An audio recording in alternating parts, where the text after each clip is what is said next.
నమస్కారం టీవీ7 న్యూస్ కి స్వాగతం. హెడ్లైన్ చూద్దాం.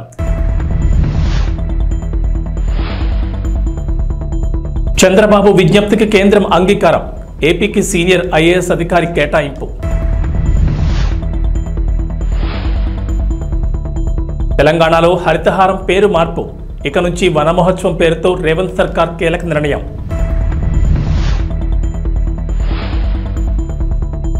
తెలంగాణకు రెయిన్ అలర్ట్. పలు జిల్లాల్లో భారీ వర్షాలు, ఎల్లో అలర్ట్ జారీ. కేంద్రంలో అధికారంలో ఉన్న ఎన్డీఏ కూటమిలో కీలక భాగస్వామిగా ఉన్న తెలుగుదేశం పార్టీ తనకు కావలసిన వాటిని సాధించుకుంటోంది. ఈ క్రమంలోనే కేంద్ర సర్వీసుల్లో ఉన్న సీనియర్ ఐఏఎస్ అధికారిని రాష్ట్రానికి పంపించాలని ఆంధ్రప్రదేశ్ ముఖ్యమంత్రి నారా చంద్రబాబు నాయుడు చేసిన విజ్ఞప్తికి కేంద్రం ఓకే చెప్పింది. చంద్రబాబు అడిగిన సీనియర్ ఐఏఎస్ అధికారిని ఏపీకి పంపించేందుకు కేంద్రం ఆమోదం తెలిపింది. కేంద్రంలో విధులు నిర్వర్తిస్తున్న మరికొందరు ఐఏఎస్ అధికారులు కూడా త్వరలోనే రాష్ట్రానికి రానున్నట్లు తెలుస్తోంది. సీనియర్ ఐఏఎస్ అధికారి పీయూష్ కుమార్ ఆంధ్రప్రదేశ్కు తిరిగి వచ్చారు. పీయూష్ కుమార్ను కేంద్ర సర్వీసుల నుంచి రిలీవ్ చేస్తూ కేంద్ర సిబ్బంది మరియు వ్యవహారాల శాఖ తాజాగా ఉత్తర్వులు జారీ చేసింది. కేంద్రంలో పనిచేస్తున్న ఏపీ క్యాడర్ అధికారులను రాష్ట్రానికి పంపాలని ఇటీవలే డీఓపీటీకి ఏపీ సీఎం నారా చంద్రబాబు నాయుడు లేఖ రాశారు. ప్రస్తుతం కేంద్రంలో కామర్స్ అండ్ ఇండస్ట్రీస్ శాఖ అదనపు సెక్రటరీగా పీయూష్ కుమార్ విధులు నిర్వహిస్తున్నారు. ఆంధ్రప్రదేశ్ రాష్ట్ర ఆర్థిక శాఖ బాధ్యతలను పీయూష్ కుమార్కు అప్పగించే అవకాశాలున్నాయి. పీయూష్ కుమార్ మాత్రమే కాకుండా త్వరలో కేంద్రంలో పనిచేస్తున్న మరికొందరు సీనియర్ ఐఏఎస్లను కూడా ఏపీకి తిరిగి తీసుకొచ్చేందుకు చంద్రబాబు ప్రయత్నాలు చేస్తున్నారు. అరెస్ట్ అయ్యాడని ప్రచారం జరిగిన వైసీపీ నేత, ఆ పార్టీ సోషల్ మీడియా కార్యకర్త వైఎస్ భారతి పిఏ వర్రా రవీందర్ రెడ్డి నిన్న పులివెందులలో జగన్ వద్ద కనిపించారు. పులివెందులు వచ్చిన జగన్ కలిసేందుకు పార్టీ కార్యకర్తలు పెద్ద ఎత్తున క్యాంపు కార్యాలయానికి తరలివచ్చారు. రవీందర్ రెడ్డి మధ్యాహ్నం నుంచి రాత్రి వరకు అక్కడే ఉన్నారు. వైసీపీ అధికారంలో ఉండగా రవీందర్ రెడ్డి గత 2-3 ఏళ్లుగా టీడీపీని, ఆ పార్టీ నేతలను టార్గెట్గా చేసుకుని అసత్య పోస్టులతో సోషల్ మీడియాను ముంచెత్తారు.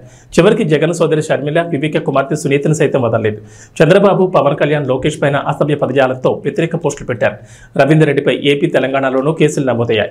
సునీత ఫిర్యాదుపై సైబరాబాద్ పోలీసులు కేసు నమోదు చేశారు. షర్మిల కూడా ఆయనపై ఫిర్యాదు చేశారు. ప్రస్తుత మంత్రి మంగళపూడి అనితపై 2 ఏళ్ల క్రితం అసభ్య పదజాలంతో సోషల్ మీడియాలో పోస్టులు పెట్టారు. ఆమె ఫిర్యాదు మేరకు ఏపీ సిఐడి పోలీసులు కూడా కేసు నమోదు చేశారు. వైఎస్ఆర్ కాంగ్రెస్ పార్టీ అధినేత, మాజీ ముఖ్యమంత్రి వైఎస్ జగన్మోహన్ రెడ్డిపై ఏపీ మంత్రి నారా లోకేష్ తీవ్రస్థాయిలో మండిపడ్డారు. ఏలూరు, శ్రీకాకుళం, నెల్లూరు, అన్నమయ్య జిల్లాలో నిర్మిస్తున్న వైసీపీ కార్యాలయాల ఫోటోలను తన ఎక్స్ ఖాతాలో షేర్ చేసిన లోకేష్, ఆంధ్రప్రదేశ్ రాష్ట్రం నీ తాత రాజారెడ్డి జాగీరా అని ప్రశ్నించారు. వైసీపీ కార్యాలయాల కోసం 26 జిల్లాల్లో 42 ఎకరాలకు పైగా భూములను 1000 నామమాత్రపు లీజుకు 33 ఏళ్లకు కేటాయించుకున్నారని ధ్వజమెత్తారు. జనం నుంచి దోచుకున్న 500 కోట్లతో ప్యాలెస్లు కట్టుకుంటున్నారని ఆగ్రహం వ్యక్తం చేశారు. నీ ఒక్కడి భూదాహానికి కబ్జా అయిన 600 కోట్లకు పైగా విలువైన 42 ఎకరాల్లో 4200 మంది పేదలకు సెంటు స్థలాలు ఇవ్వచ్చు. నీ విలాసాల ప్యాలెస్ల నిర్మాణానికి అయ్యే 500 కోట్లతో 25,000 మంది పేదలకు ఇళ్లు కట్టివచ్చు. ఏంటి ప్యాలెస్ల పిచ్చి అని ప్రశ్నించారు. నీ ధనదాహానికి అంతే లేదా అని లోకేష్ మండిపడ్డారు. విజయవాడ కనకదుర్గ అమ్మవారి దర్శనానికి నేడు తెల్లవారుజామున కాలినడకన రాజధాని రైతులు బయలుదేరి వెళ్లారు. పొంగళ్లు చేసి నెత్తిన పెట్టుకుని తొల్లూరు నుంచి కనకదుర్గ అమ్మవారి గుడికి వెళ్లి అక్కడ తమ మొక్కులు తీర్చుకున్నారు. ఎన్డీఏ ప్రభుత్వం అధికారంలోకి వచ్చి అమరావతి నిర్మాణం సాకారమవుతుండటంతో తమ మొక్కులను చెల్లించుకోవాలని అమరావతి రైతులు, రాజధాని పరిసర గ్రామాల రైతులు అమ్మవారి దర్శనానికి బయలుదేరారు.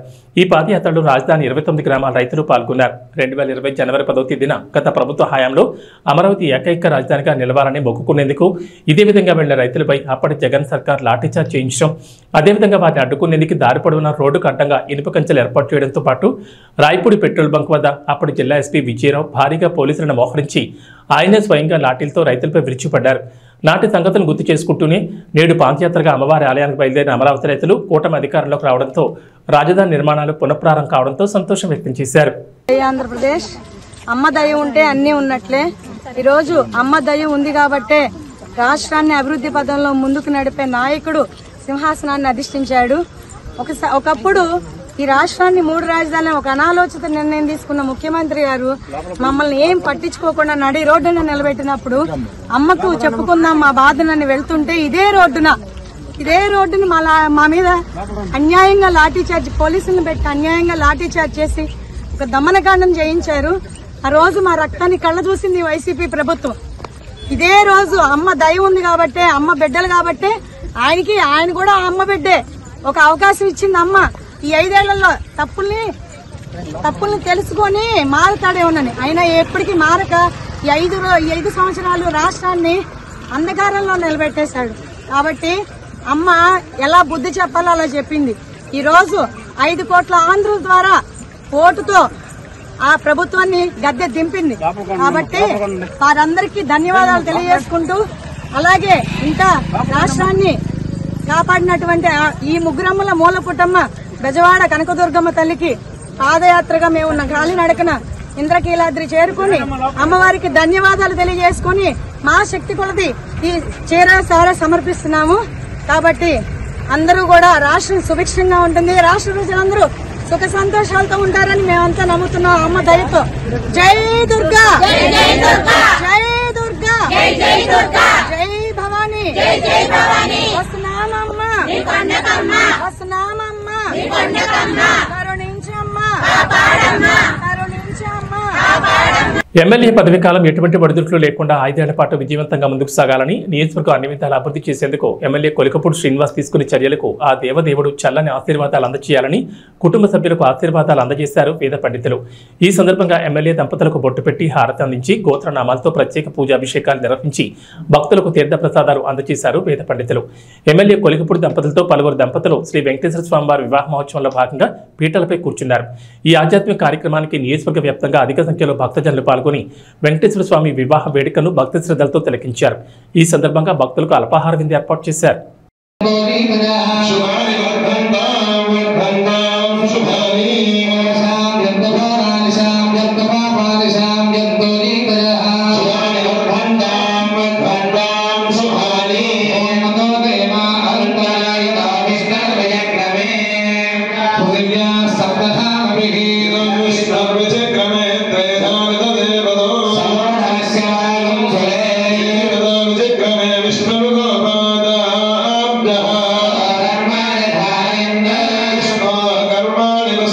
సీఎం రేవంత్ రెడ్డికి మాజీ మంత్రి సిద్దిపేట బీఆర్ఎస్ ఎమ్మెల్యే హరీష్ రావు మరో బహిరంగ లేఖ రాశారు. పార్లమెంట్ ఎన్నికలకు ముందు నుంచి డిమాండ్ చేస్తున్న రైతు రుణమాఫీ హామీ ఓ కొలిక్కి రావడంతో ఇప్పుడు మరో డిమాండ్తో హరీష్ రావు లేఖ రాశారు. ఈసారి గ్రూప్ సభ్యులు నిరుద్యోగుల డిమాండ్లపై రేవంత్ రెడ్డికి లేఖ రాశారు.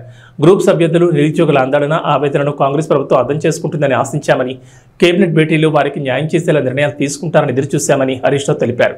కానీ అందరి ఆశలు అడియాసలు చేసేలా, నిరాశలోకి నెట్టేలా వాళ్ల గురించి ఎలాంటి చర్చ లేకుండానే మంత్రివర్గ సమావేశాన్ని ముగించారంటూ హరీష్ రావు దుయ్యబట్టారు. కాంగ్రెస్ సర్కారు ఏర్పడిన మొదటి సంవత్సరంలోనే 2 లక్షల ఉద్యోగాలను భర్తీ చేస్తామని ఎన్నికల్లో హామీ ఇచ్చారని గుర్తు చేసిన హరీష్ రావు దాన్ని మర్చిపోయారంటూ ధ్వజమెత్తారు. నిరుద్యోగులకు నెలకు 4,000 గౌరవ భృతి ఇస్తామని కూడా హామీ ఇచ్చారంటూ గుర్తు చేశారు. 10 ఏళ్ల బీఆర్ఎస్ పాలనలో వివిధ శాఖల్లో 1,60,000 ఉద్యోగాలు భర్తీ చేసినప్పటికీ కాంగ్రెస్ పార్టీ అంతకన్నా ఎక్కువ ఉద్యోగాలు ఇస్తుందని నమ్మి ఓటేశారని హరీష్ రావు వివరించారు. తెలంగాణ ప్రభుత్వం హరితహారం పేరు మారుస్తూ కీలక నిర్ణయం తీసుకుంది. మొక్కలు పెంచి ఈ కార్యక్రమాన్ని ఇక నుంచి వనమహోత్సవం పేరుతో నిర్వహించాలని డిసైడ్ అయింది. బీఆర్ఎస్ ప్రభుత్వ హయాంలో ఈ కార్యక్రమాన్ని తెలంగాణకు హరితహారం పేరుతో నిర్వహించేవారు. ప్రస్తుతం కాంగ్రెస్ ప్రభుత్వం అధికారంలోకి రావడంతో పేరు మార్చారు. ఉమ్మడి తెలంగాణలో కాంగ్రెస్ అధికారంలో ఉన్నప్పుడు వనమహోత్సవం పేరుతోనే పచ్చదనం పెంచే కార్యక్రమాన్ని నిర్వహించారు. 1950లో ఈ కార్యక్రమం ప్రారంభం కాగా 75 సంవత్సరాలు పూర్తి చేసుకుంటున్న నేపథ్యంలో తాజా కార్యక్రమానికి వజ్రోత్సవ వనమహోత్సవంగా రాష్ట్ర ప్రభుత్వం కొత్త పేరు పెట్టింది. తెలంగాణ వ్యాప్తంగా మొక్కలు నాటడంతో పాటు వాటి సంరక్షణకు సంబంధించిన శాఖలు తగిన చర్యలు తీసుకోవాలని రేవంత్ ప్రభుత్వం ఆదేశాలు జారీ చేసింది. ఈ మేరకు జిల్లా రాష్ట్ర స్థాయి పర్యవేక్షణ స్టీరింగ్ కమిటీలను కొత్తగా నియమిస్తూ తాజాగా ఉత్తర్వులు జారీ చేసింది. జిల్లా సమన్వయ కమిటీకి కలెక్టర్ చైర్మన్ గా వ్యవహరించనున్నారు.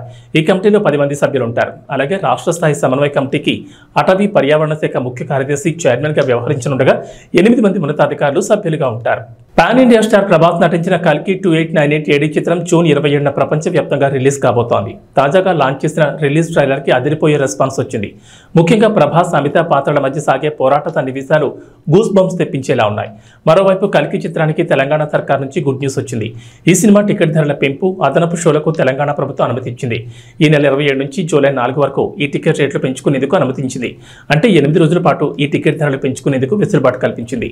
కల్కి సినిమా టికెట్ పై గరిష్టంగా 200 పెంచుకునేందుకు పర్మిషన్ ఇచ్చింది. సింగిల్ స్క్రీన్ థియేటర్లలో 75, మల్టీప్లెక్స్ లో 100 రూపాయల వరకు పెంచుకోవచ్చని తెలిపింది. అలానే ఈ నెల 27న ఉదయం 5:30 షో కూడా తెలంగాణ ప్రభుత్వం అనుమతించింది. వారం రోజుల పాటు 5 షోలు నిర్వహించేందుకు వీలుగా ఉత్తర్వులు జారీ చేసింది. ఇటీవల కల్కి టికెట్ ధరల పెంపు, అదనపు షోల కోసం అనుమతి కోరుతూ వైజయంతి మూవీస్ తెలంగాణ సర్కార్కి దరఖాస్తు చేసుకుంది. దీంతో తాజాగా సర్కార్ ఈ అనుమతులు ఇచ్చింది. ఓ దశలో హ్యాట్రిక్ విజయాలు నమోదు చేసి సూపర్ 8కు చేరిన భారత్ ఇక్కడ కూడా వరుసగా 2వ మ్యాచ్ను గెలుపొందింది. యాంటిగ్వా వేదికగా బంగ్లాదేశ్తో జరిగిన మ్యాచ్లో 50 పరుగుల తేడాతో విజయం సాధించింది. దీంతో టోర్నీలో సెమీఫైనల్కు చేరువైంది. ఈ మ్యాచ్లో 197 పరుగుల భారీ లక్ష్యంతో బరిలో దిగిన బంగ్లాదేశ్ ఏ దశలోనూ పోటీ ఇవ్వలేకపోయింది. భారత బౌలర్ల దాటికి ఆ జట్టు బ్యాటర్లు తేలిపోయారు. దీంతో ఆ జట్టు ఓటమి ముందుగానే ఖరారైపోయింది. కానీ నజ్ముల్ హుస్సేన్ శాంటో 32 బంతులు 40 రన్లు, తంజీద్ హుస్సేన్ 31 బంతులో 29 రన్లు చేసి జట్టు ఆలౌట్ కాకుండా కాపాడారు. చివరికి బంగ్లాదేశ్ నిర్ణీత 20 ఓవర్లలో 8 వికెట్ల నష్టానికి 146 పరుగులకు పరిమితమైంది. భారత బౌలర్లలో కుల్దీప్ యాదవ్ 3 వికెట్లతో సత్తా చాటాడు. జస్ప్రీత్ బుమ్రా 2, హర్షదీప్ సింగ్ 2, హార్దిక్ పాండ్యా 1 వికెట్ పడగొట్టారు. అంతకుముందు టాస్ ఓడి తొలుత బ్యాటింగ్ చేసిన భారత్ నిర్ణీత 20 ఓవర్లలో 5 వికెట్ల నష్టానికి 196 పరుగులు చేసింది. వైస్ కెప్టెన్ హార్దిక్ పాండ్యా 27 బంతుల్లో అజయ్ హాఫ్ సెంచరీతో సత్తా చాటాడు. విరాట్ కోహ్లీ 28 బంతుల్లో 37 రన్లు, రిషబ్ పంత్ 24 బంతుల్లో 36, శివం దుబే 24 బంతుల్లో 34 రన్స్తో తలా ఓ చేయి వేశారు. బంగ్లాదేశ్ బౌలర్లలో రిషద్ హుస్సేన్ 2, తంజిమ్ హసన్ షకీబ్ అల్ హసన్ 1 వికెట్ పడగొట్టారు. బాపట్ల జిల్లా చీరాల మండలం ఈపురపాలెం యువతి అత్యాచారం హత్య కేసులో నిందితులను పోలీసులు అరెస్ట్ చేశారు. కేసును స్వయంగా సీఎం చంద్రబాబు పర్యవేక్షించడంతో అధికారులు వేగంగా స్పందించారు. ఘటన జరిగిన 48 గంటల్లోనే నిందితులను పట్టుకున్నారు. ఈపురపాలెం వాడలోకి వెళ్లే మార్గంలో 3 అరెస్ట్ చేశారు. బాధితురాలు ఇంటర్తోనే చదువు ఆపేసింది. ఇంటి వద్దే ఉంటూ మిషన్ కుడుతూ కుటుంబాన్ని పోషిస్తోంది. శుక్రవారం ఉదయం బహిర్భూమికి వెళ్లింది. మత్తుకు బానితులైన 2 యువకులు యువతిని చెట్ల పొదల్లోకి లాక్కెళ్లి అత్యాచారం చేశారు. అనంతరం ముఖంపై కొట్టి నోరు ముక్కు మూసి హత్య చేశారు. వీళ్లకు మరో యువకుడు సహకరించాడు. నిందితులను దేవరకొండ విజయ్, దేవరకొండ శ్రీకాంత్, కారంకి మహేష్గా గుర్తించారు. 3 ఈపురపాలెం చెందిన వాళ్లే. నిందితులను పట్టుకునేందుకు పోలీసులు 10 బృందాలుగా ఏర్పడి వెతికారు.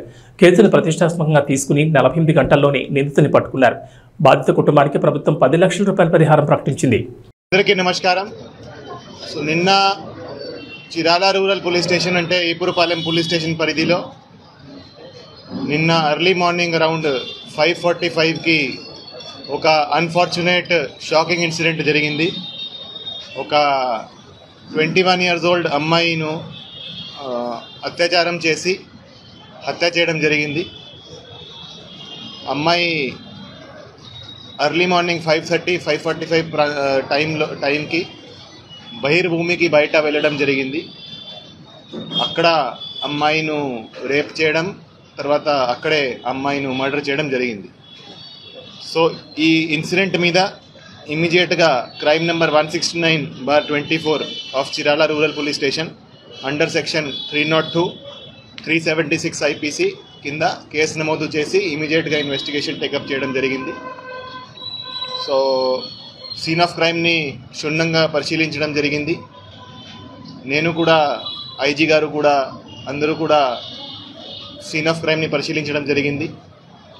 సీన్ ఆఫ్ క్రైమ్లో ఉన్న అన్ని ఆధారాలు, అన్ని ఎవిడెన్సెస్ సైంటిఫిక్ మేనర్లో కలెక్ట్ చేయడం జరిగింది. అక్కడ క్లూస్ టీమ్ పంపడం జరిగింది. అదేవిధంగా డాగ్ స్క్వాడ్ కూడా పంపడం జరిగింది. సో అవన్నీ ఎవిడెన్సెస్ కలెక్ట్ చేసి ఇన్వెస్టిగేషన్ టేకప్ చేయడం జరిగింది. ఈ కేసును సవాల్గా తీసుకొని, అంటే ఈ కేసులో అప్పటికి క్లూస్ లేవు, అంటే ఎవరు చేశారనేది మాకు ఎటువంటి క్లూజ్ లేవు. ఈ కేసును అందుకని సవాల్గా తీసుకొని అంత సీరియస్ ఇన్సిడెంట్ జరిగితే 10 టీమ్స్ ఏర్పాటు చేయడం జరిగింది. ఈ కేసు దర్యాప్తు అన్ని కోణాల నుంచి ఈ కేసు ఇన్వెస్టిగేషన్ చేయడం జరిగింది. సో మన అడిషనల్ ఎస్పీ బాపట్ల విఠలేశ్వర్ గారి ఆధ్వర్యంలో DSP Chirala and DSP Bapatla, అదేవిధంగా ఇన్స్పెక్టర్స్ అండ్ సబ్ ఇన్స్పెక్టర్స్ కింద 10 టీంలు ఏర్పాటు చేసి అన్ని కోణాల నుంచి దర్యాప్తు స్టార్ట్ చేయడం జరిగింది. ఇన్వెస్టిగేషన్ పరంగా ఈరోజు సాయంత్రం చిరాల అవుట్స్కర్ట్స్లో హై రెస్టారెంట్ దగ్గర 3 ముద్దాయిలని అరెస్ట్ చేయడం జరిగింది. ఈ 3 ముద్దాయిలు ఈపురపాలెం విలేజ్కే, సేమ్ విలేజ్కి చెందిన వాళ్ళే. A1 Devarakonda Vijay, A2 Karanki Mahesh and A3 Devarakonda Srikanth. So వీళ్ళు 3కి ఇంతకుముందు కూడా వాళ్ళ మీద కొన్ని కేసులు, క్రిమినల్ కేసులు ఉన్నాయి. ఎవరైతే A1 and A2 ఉన్నారో వాళ్ళు ఆ రోజు ఎర్లీ మార్నింగ్ అరౌండ్ 5 గంటలకి అదే ప్రాంతంలో ఆ రైలు పట్టాల దగ్గర మందు తీసుకొని అక్కడ వాళ్ళు డ్రింక్ చేస్తున్నారు. సో వాళ్ళు నార్మల్గా అదే ప్రదేశంలో తరచుగా డ్రింక్ చేయడం జరుగుతూ ఉంది. అదే టైంకి ఎవరైతే హతురాలో ఉందో, ఎవరైతే విక్టిమ్ ఉందో ఆమె ఆ ప్రదేశానికి వెళ్ళడం జరిగింది. ఆ ప్రదేశానికి వెళ్తే వాళ్ళు అదే అవకాశంగా చూసుకొని ఆమెను ఇద్దరు బలవంతంగా లాగేసి బుషెస్లో తీసుకువెళ్ళి అక్కడ ఆమె మీద అత్యాచారం చేయడం జరిగింది. తర్వాత ఆమె నోరు మూసుకొని ఆమె తల మీద రాయితో కొట్టి ఆమెను స్మదరింగ్తో, అంటే ఆమె నోరు ముక్కు మూసుకొని ఆమెను అక్కడ చంపడం జరిగింది. ఇది చేసినాక వాళ్ళు అక్కడ నుంచి పారిపోవడం జరిగింది. పారిపోయి వాళ్ళిద్దరూ వాళ్ళ ఇంటికి వెళ్ళి అక్కడ వాళ్ళ బట్టల మీద కొన్ని మట్టి తర్వాత కొన్ని ఈ మార్క్స్ ఉన్నాయి. అందుకని వాళ్ళ ఇంటికి వెళ్ళి అక్కడ బట్టలు కూడా చేంజ్ చేయడం జరిగింది. దాని తర్వాత వాళ్ళు ఒక్కసారి మళ్ళీ సీన్ ఆఫ్ క్రైమ్కి రావడం జరిగింది. అప్పుడు కొంతమంది వాళ్ళను అక్కడ చూడడం జరిగింది. అంటే వాళ్ళు సీన్ ఆఫ్ క్రైమ్లో మళ్ళీ ఆ రోజు కొంతమందికి కనపడ్డారు. ఎప్పుడైతే బాడీ దొరికే ఆ టైంకి మళ్ళీ కనపడ్డారు. సో అందుకని మాకు వాళ్ళ మీద కూడా అనుమానం వచ్చింది. వాళ్ళ మీద ఇంతకుముందు పాత కేసులు కూడా ఉన్నాయి కాబట్టి వాళ్ళను అరెస్ట్ చేసి విచారిస్తే వాళ్ళు ఈ క్రైమ్కి కన్ఫెస్ చేయడం జరిగింది, వాళ్ళే చేశారని. సో ఎవరైతే A1 and A2 ఉన్నారో వాళ్ళు ఇద్దరు కలిసి ఆమెను బలవంతంగా అత్యాచారం చేయడం జరిగింది. ప్రకాశం జిల్లా టంగుటూరులో కొండేపి నియోజకవర్గంలో అత్యధిక మెజార్టీతో గెలిచిన మంత్రి స్వామికి కొండేపిలో టీడీపీ విజయాన్ని కృషి చేసిన రాష్ట్ర కార్యనిర్వాహక కార్యదర్శి దామచర్ల సత్యాకు ఘన సన్మాన కార్యక్రమం చేపట్టారు టంగుటూరు మండలం టీడీపీ నాయకులు. ఈ సందర్భంగా మంత్రి స్వామి మాట్లాడుతూ అసెంబ్లీలో తాను కూర్చుని పోరాటం చేసిన కుర్చీలోనే జగన్ కూర్చున్నాడని, చేసిన పాపాలు అరాచకాలతో మొహం చల్లలేక ప్రమాణ స్వీకారం చేసిన వెంటనే ఆ కుర్చీలో కూడా కూర్చోకుండా ఆయన బయటకు వెళ్లిపోయారని, ఇదంతా దేవుడు రాసిన స్క్రిప్ట్ అని మంత్రి డోలా బాలవీరాంజన స్వామి జగన్ ఎద్దేవా చేశారు. 3 సార్లు ఎమ్మెల్యేగా గెలిపించిన కొండేపి నియోజకవర్గ ప్రజలకు శిరస్సు వంచి నమస్కారం చేసుకుంటున్నానని తెలిపారు. అనంతరం మండల నాయకులు మంత్రికి శాలువాలు పూలమాలతో సత్కరించారు. ఈ కార్యక్రమంలో కామాని విజయ్ కుమార్, బెజవాడ వెంకటేశ్వర్లు, బెల్లం జయంతిబాబు, మక్కరి వెంకట్రావు తదితరులు పాల్గొన్నారు. అద్భుతమైన విజయాన్ని ఇచ్చేందుకు మీ అందరికీ నేను అభినందనలు, ధన్యవాదాలు తెలియజేస్తాను. ఈరోజు ప్రమాణ స్వీకారం చేశారు. సభలో స్పీకర్ని ఎదురుతుంటే మొహం చూపించడానికి వెళ్ళిపోయింది ప్రతిపక్షం. నిన్న కూడా మీరు పేపర్లో చూస్తుంటారు. కరెక్ట్గా 10 నిమిషాల ముందు ఆయన పేరు వస్తుంది రంగం లోపలికి వచ్చాడు. ప్రమాణ స్వీకారం చేశాక ఆయన కుర్చీలో కూడా కూర్చోాల. ఆయన సాంబశివరావు అన్నాడు, నువ్వు పోరాటం చేసి నువ్వు కూర్చున్న సీట్లోకి జగన్ కూర్చోబెట్టు అన్నాడు. అంటే అంతకుముందు నేను కూర్చున్న సీట్ ప్రతిపక్షంలో, నేను జగన్ వచ్చి ఆ సీట్లో కూర్చున్నాడు. ప్రమాణం చేసి కుర్చీలో కూర్చోవాలి సభ్యుడిగా నేరుగా బయటికి వెళ్ళిపోయాడు. అంటే తప్పులు చేశాడు, మొహం జల్లల. దాన్ని ఒక్కటి చంద్రబాబు చెప్తున్నారు, మనకు వచ్చిన విజయంతో పొంగిపోకుండా నిగ్రహించి అభివృద్ధిని, సంక్షేమాన్ని అందరికీ అందించాలి. గతంలో ఎన్నడూ లేని మెజార్టీగా మనకు వచ్చాయి. అంటే సాంప్రదాయంగా మనకు వేసేదానికన్నా ఎక్కువ మంది ఓట్లేశారు. పైకి కనపడకుండా కూడా ఓట్లేశారు. అందరినీ కలుపుకోవాల్సిన బాధ్యత మన మీద ఉందని చెప్పి చెప్పడం జరిగింది. వచ్చినటువంటి అధికారాన్ని నిలుపుకోవడమే మన ముందున్నటువంటి పెద్ద బాధ్యత. కష్టాల్లో ఉన్నటువంటి ఆంధ్రప్రదేశ్ అభివృద్ధి చేయాలి, అమరావతిని అభివృద్ధి చేయాలి, పోలవరం పూర్తి చేయాల్సినటువంటి బాధ్యత మన ముందున్న కర్తవ్యం కూడా వారు చెప్పడం జరిగింది. ఇప్పుడు మనం చూస్తే 5 ఏళ్లలో నా మీద 11 కేసులు, జనార్దన్ మీద 23 కేసులు, అదేవిధంగా చాలామంది మీద కేసులు ఉన్నాయి. ఈరోజు గొట్టిపాటి రవి క్వారీలు ఆపారు, పోతల రామారావు గారు క్వారీలు ఆపారు, మన సత్య క్వారీలు ఆపారు. ఇవన్నీ కూడా వేధింపుల్లో భాగమే. అదేవిధంగా చూసుకుంటే చాలామంది మీద మన కార్యకర్తల మీద కేసులు ఉన్నాయి. పోలీస్ స్టేషన్లో ప్రతి గ్రామం నుంచి కేసులు లేని ఎవరూ లేరు. తప్పుడు కేసులు పెట్టారు, పొలాలు అక్రమంగా లాక్కున్నారు, గట్లు దున్నేశారు, బిల్డింగ్లు కూలగొట్టారు, పక్క పోర్షన్లోకి పోకుండా కంచెలేశారు. ఎన్నో కష్టాలు ఉన్నాయి. మీ అందరూ నన్ను గెలిపించినందువల్ల, ఎస్పీ కలెక్టర్ పలకడం వల్ల చాలా వరకు నేను మన కార్యకర్తను కాపాడుకోగలను. ఆ అదృష్టం మొన్న మీరు గెలిపించి 2వ సారి కలిగించినందువల్ల కార్యకర్తలకి చాలా వరకు నేను రక్షించుకోగలిగిన సందర్భంగా తెలియజేస్తాను. ఇక వాతావరణ విషయానికి వస్తే తెలంగాణకు హైదరాబాద్ వాతావరణ కేంద్రం అధికారులు రెయిన్ అలర్ట్ జారీ చేశారు. ఇప్పటికే నైరుతి రుతుపవనాల ప్రభావంతో రాష్ట్రంలో వర్షాలు కురుస్తున్నాయి. మరో 4 రోజుల పాటు రాష్ట్రంలో విస్తారంగా వర్షాలు కురిసే ఛాన్స్ ఉందని అధికారులు వెల్లడించారు. పలు జిల్లాల్లో భారీ వర్షాలు, మరికొన్ని జిల్లాల్లో ఓ మోస్తరు వర్షాలకు ఛాన్స్ ఉందన్నారు. గంటకు 30 నుంచి 40 కిలోమీటర్ల వేగంతో భారీగా ఈదురుగాలులతో పాటు ఉరుములు, మెరుపులతో కూడిన వర్షం కురిసే ఛాన్స్ ఉందన్నారు. ఈరోజు ఉమ్మడి నిజామాబాద్, జగిత్యాల, ఆదిలాబాద్, సంగారెడ్డి, మల్కాజ్గిరి, వికారాబాద్, కామారెడ్డి, మెదక్ జిల్లాలో భారీ వర్షాలు కురిసే ఛాన్స్ ఉందని చెప్పారు. ఈ మేరకు ఆయా జిల్లాలకు ఎల్లో అలర్ట్ జారీ చేశారు. హైదరాబాద్లో ఓ మోస్తారు నుంచి భారీ వర్షానికి అవకాశం ఉందన్నారు. ఆకాశం మేఘావృతమే ఉంటుందని, ఉదయం మేఘాలు కమ్మేసి సాయంత్రానికి వర్షం కురవచ్చని చెప్పారు. మేఘాల కారణంగా తీవ్ర ఉక్కవతం ఉంటుందని చెప్పారు. కొన్ని జిల్లాల్లో పగటి వేళ ఉష్ణోగ్రత 32 డిగ్రీల సెల్సియస్ ఉంటుందని వెల్లడించారు. పిడుగులు పడే అవకాశం ఉన్నందున చెట్ల కింద ఉండకూడదని హెచ్చరించారు. భారీ వర్షాల నేపథ్యంలో అవసరమైతే బయటకు వెళ్లొద్దని సూచించారు. ఇదిలా ఉండగా గత 24 గంటల్లో తెలంగాణ వ్యాప్తంగా పలు జిల్లాల్లో ఓ మోస్తరు నుంచి భారీ వర్షాలు కురిశాయి. ఏవీ బులెటిన్ విశేషాలు. నమస్కారం.